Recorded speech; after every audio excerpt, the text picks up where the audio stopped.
Olha aí, pessoal, Supercélulas atuando agora no final da tarde deste domingo, dia 1º de dezembro de 2024, sobre a região de Pelotas, no sul do estado do Rio Grande do Sul. Temos aí uma alta atividade elétrica agora no momento.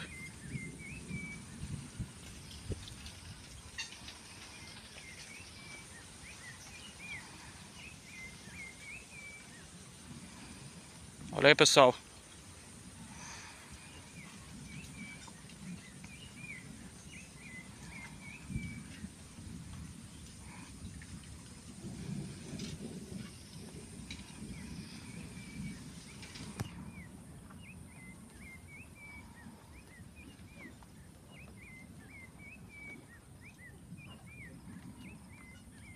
Ao mesmo tempo, pessoal, que a natureza é bonita, é assustador, certo?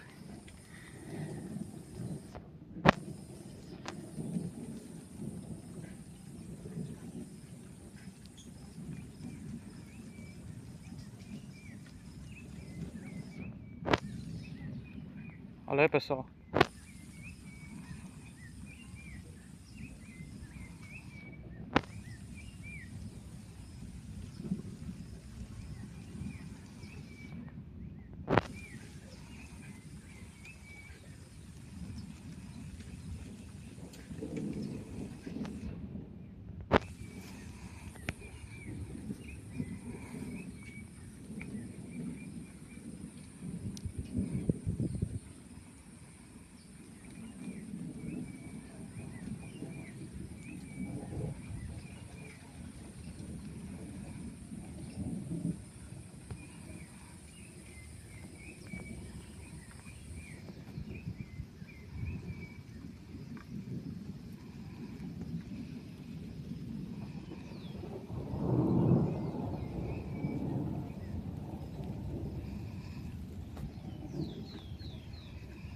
Olha aí, pessoal.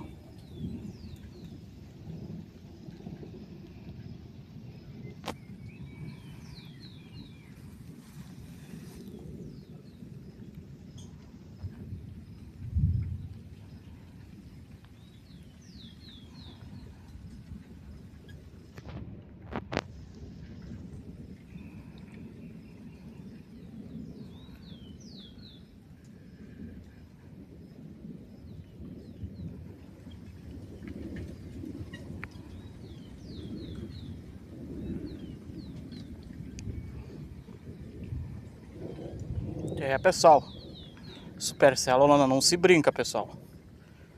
Ela traz chuva forte, vento forte, raio, granizo. Olha aí, pessoal.